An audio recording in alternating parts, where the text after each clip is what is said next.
You have offended, this podcast, and you have offended. the entire movie making community.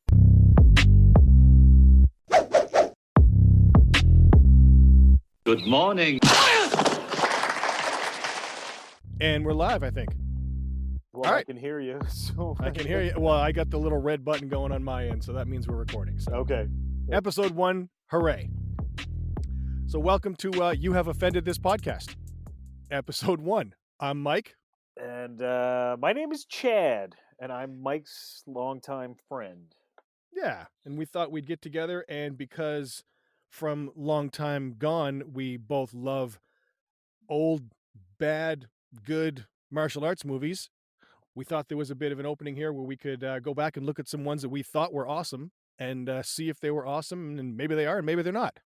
Well, I think the thing for me is like I've always kind of prided myself on the fact that I would kind of, if I see a film, I'm like, okay, that's a good film, and like 20 years later, it's still good. Or with a lot of the films that are out now, they're like, oh, I really liked Suicide Squad at first, but then after I thought about it, I didn't like it, and I'm like, I'm not like that. Except for you were like, hey man, Pray for Death is on YouTube, and I was like, oh, Pray for Death, that movie was the shit. And then I put it on, and I was like, what was? Why What did I happened think to- this was good? The It's fuck so- happened? And I was just like, what? I used to love ninja movies when I was 12, and I thought they were just absolutely amazing. And then I get into this, and I was just like, I was like a high 12-year-old or something. Like, it's so, There's a lot of illicit it's so drugs in there crazy. somewhere. yeah, it's I don't just know, man. like The gauge what got was I broken. thinking? Like our movie gauge got broken, because I'm kind of the same way, where a lot of the movies that when I liked them back in the day, I watch them today and they, maybe they're dated, but they kind of still hold up a little bit. Yeah, but I mean, for me, I think it's just some of those ninja movies. I think there was just magic wrapped around them where I just forgave anything Yeah. because, back in '87, like RoboCop, that was one of my favorite films that I saw. RoboCop's dope, And yeah. and here I am now, still loving it years later. And then I'm like, Yeah. oh, maybe put on some of those old chop sake flicks that I used to love so much. And you're like, wait, this is, and some of them are still amazing. Like obviously Enter the Dragon, Way of the Dragon, some of those Oh yeah, yeah. The Bruce incredible Lee ones. films Yeah. still hold up. But then you pop on Nine Deaths of the Ninja or Oh, Pray for Death sweet in this baby example. Jesus, yeah. And exactly. you're just like, oh, what? I had a complete and total lack of taste. You're And like, I was Under- really stupid. yeah, I was an idiot. I was so dumb. So yeah, in that vein, our first movie that we're going to look at is 1985's Pray for Death. Not Sho Kosugi the star, big in the ninja era, I guess, of the 80s. You were into ninja stuff in the 80s, right? I loved ninja shit. Anything that was ninja related, I absolutely loved. And we used to go to the video store, and if it had a ninja on the cover, like you would grab yeah. it. But the Oh, yeah. funny thing is, like years later, you're walking around and you see a cover and you're like, oh, Enter the Ninja, that was so good. And then you like play it back in your head and you're like, wait, was that fucking Franco Nero as the main ninja? That's Franco Nero from the original Django. And you're like, why was he a ninja? Yeah. How did he get to that point in his life where he's a ninja? Yeah, and Makes no sense at all. that was an incredible Western you did 20 years ago. Now you're going to be the White Ninja. The And elusive he's white all ninja. he's all bloated and fat, and he's trying to slip into his skin tight white ninja suit, and he's looking like late stage Elvis. And you're just like, hey man, it's brutal. You better back it up, or I'm gonna throw a shuriken in your eye. And yeah, we were What shuriken talking is. before this. What was the movie where Buddy threw a shuriken off the roof of a skyscraper and hit a guy in the eye walking past a fountain? Like, I think that was Enter. I think that was Enter the Ninja. Oh my god, yeah. It's just like he's And just like gonna deep in his eye, like it was in his eye. That was the Like, craziest shit I've ever seen. I'd be hard pressed to hit the fucking ground, right? With that sniper rifle, I might miss him. Like with a And scope, he you know, takes him out. almost But anyway, fastball the shuriken at him. it was funny because you called and you asked me if I remembered the film. So yeah, let's talk about Pray for Death. I remember seeing the trailer. Well, we used to call them previews. Yep. I remember seeing the preview for it on something that I rented, and I was like a kid, and I was like, "Oh my god, I have to get this." God, I And almost forgot that like VHS, because back in the day it was VHS movies, yes, and they had previews for other movies, like when you go to the damn theater. oh yeah, yeah. Like you'd pop the tape in, and you know you'd have a few minutes of you'd have your FBI warning, like hey man, Yes, don't yeah, copy yeah, this, yeah, and then it would go through all the previews we used to call them. Oh, the previews are coming yeah. up. Which Yeah. you couldn't skip, like the DVDs. They're like extras where you can watch the previews, or you can bump through them with the bump. You had, there was no bump. No, you had to fast forward. Yeah, But well, you like never or did. Like you were just you no. were always that's how you found out what movies were coming out. There was no internet. So, you know, you would see it and you know, because there was no internet, I remember one time I rented something. I forget what it was, and I popped it in and it was like now available and it was Army of Darkness, the Evil Dead. Oh, And I saw the Bruce trailer for it Campbell, and I didn't even know it was out and I was just like, so "Ooh." great. And I literally hit stop and I jumped in my car and I drove down. Like I didn't even watch the movie I rented. I was just like, "Oh fuck this noise." And I just like got in the car and I drove straight down. And I was actually on a date. There was a girl and I left her on the couch. I was like, "I'll be right You back." left her- Yeah. She was that girl that worked at the Dairy Queen. Um, I gotta go see Bruce Campbell's I was chin. like, Wait here, just a baby. second. So I just ran down and I got that and I came right back and I was like, hey, I got that She's movie. waiting there for you because She just was like, I don't know what she wanted to watch. 85. What else does she have to do? Whatever it was, anyway.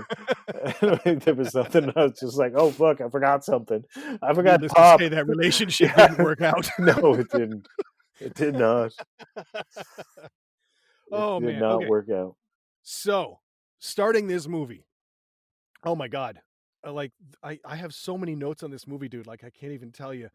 Like the start of this movie where it opens up with Sho Kosugi in the black ninja suit in the forest, and there's like a girl being taken into a cabin, Yeah. and there's that ninja with like the Yokozuna or what's his name, Yoshimitsu mask, and Oh yeah, he's yeah. Very kabuki. very kabuki, but you can see the dude's jaw, and it's obviously a white dude. Yeah. And they take this chick into the cabin, and then Sho Kosugi, as he like makes himself known that he's there, very ninja like, he like jumps through the air, does a flip, and screams, "Ah!" Like, That's not the thing. That's how not you know you're stealthy at watching a all. shitty ninja movie when they leap out and announce their presence, like Right? "Rah!" Like before they attack the guy, giving him the opportunity to turn. It's like they're supposed to be stealthy assassins. And like he flips through the air on some unseen trampoline, and when he lands, there's a shot from like behind his right calf when he lands, thump, right? And Yes, you can see this giant span of forest out in front of him, and as soon as he lands, like no fewer than 12 like gray clad ninjas just bounce out from behind like trees and bushes and berms and shit. Like that's just the fucking appear, like this forest of fucking ninjas appear in front of him. yeah. Like the old ninja hedge. That's the thing that was That's so right. great about this movie is then you know then it actually goes past that ridiculous scene and it cuts to Sho Kosugi's kids, Yes. Kane and Shane watching ninja movie on television, and the big thing is they don't know that their dad is the ninja. Um, Is he Black Star Ninja in this? No, that's in a different one, right? Black Star Ninja is an American ninja. Yes, that's right. Sorry, Black Star. I keep wanting to call him Black Star Ninja in the I movie. gotta change. You mentioned Black Star Ninja. So the funny thing is like this huge ninja international organization where they all wear ninja uniforms based on their rank, right? Yellows were at the bottom, In and then they American had Ninja. blues, and they Yes, had reds, then they that's had right. black ninjas, then they had Black Star Ninja, but they're all run by some like Dutchman or something. Like That's right. he's not even Japanese. He's like Black Star Ninja. He's like he's some sort of French Norwegian. He's like Blackstone Ninja, top of the line.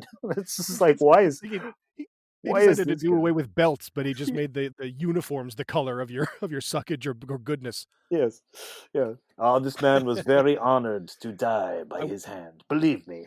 And it's just, oh my god. I can see we're going to get off oh, topic here just because there's just so much there's so ridiculousness of much. these movies. And the There's so thing much. is, I don't even Like, know why they think yeah, I'm ninjas all are with you. tough because the ninjas are like goddamn stormtroopers in these movies, right? They're just cannon Oh my fodder. Like god, 50 of them run in, like all of them. the opening scene there, all in their gray suits. They all get mowed down The by gray Sho ninjas, Kosugi. There's like easily. there's like 5,000 ninjas in the world, and 4 of them are good, right? Like Sho Kosugi, Michael Dudikoff, That's right. Franco Nero, because the rest of them fucking suck. Like the rest of them, Lee Van Cleef is the Lee other guy. Van Cleef. Oh man, Oh my god! I wanted to quickly point out just before we move past the movie within a movie scene, because yes. there's one point where Sho Kosugi runs up sort of where 2 trees kind of part. Yeah.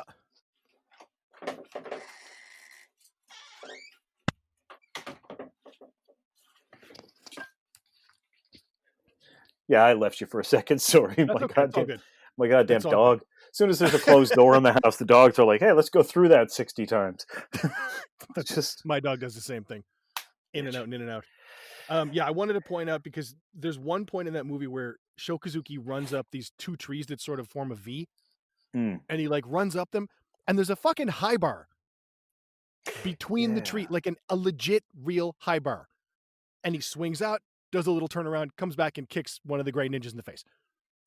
Yeah, I mean, Very much like Jim Kata. I was gonna say, I was like, I know I just took us off the rails with American Ninja and that movie Jim Kata, where It immediately took me to Jim Kata. I was like, but I the mean, fucking okay, village is let's just crazy. talk about a high bar. Okay, yeah, there's a high bar in the trees that he does a stunt on. Okay, but in Gymkata, the land of the crazy people, the town of the crazy people, there was a fucking pommel horse in the middle of the town square. Legit, I could see a high bar for like, well, you hang your laundry or something. Like Yeah, it's yeah, too yeah. thick or whatever, but like it might have a use.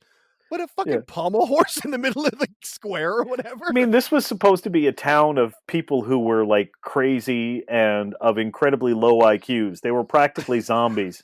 So they want me to believe that there's a town of people that's able to, construct a town and build all these buildings, yet they're idiots that walk around like zombies. And yet, to take it one step further, they're like, okay, but they also built a pommel horse right in the middle of the freaking town square. And upon that pommel horse, Jim Cotta starts doing his whole routine, and they're all just running at him, and he's just doing pommel horse exercises and kicking them all in their He's doing like legit gymnastic flares and stuff, like kicking them in the middle of it. That's another one that I loved as a kid. I was like, oh my god, this movie was dope as a kid. That one, yeah. Remo Williams, The Adventure Begins, where the bad dude from Alias played the Korean guy. They just put him in that's right, fucking yellow face, like. And as a kid, I didn't know. I was like, oh, Koreans, they all have ridiculous accents and yellow makeup on their face. That's like, what we thought, right? Yeah, we're just like, oh yeah, there we go.